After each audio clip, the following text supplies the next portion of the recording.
ওরা কি উটের দিকে তাকায় না?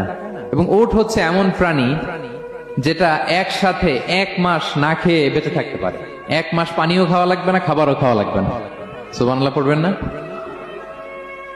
এট এ টাইমে একটা উট, প্রাপ্তবয়স্ক একটা উট একসাথে 200 লিটার পানি খেয়ে ফেলতে পারে। এবং উটের পেটের ভিতরে একটা স্পেশাল ওয়াটার চেম্বার আছে, ওই চেম্বারে রেখে দেয়। খেয়ে ওইটারে পাঠায় দেয় না ওদের কিডনিতে। 200 লিটার পানি একবারে খেয়ে স্পেশাল চেম্বারে রেখে দেয়, যখন লাগবে ওইখান থেকে নিয়ে নিয়ে বেঁচে থাকে।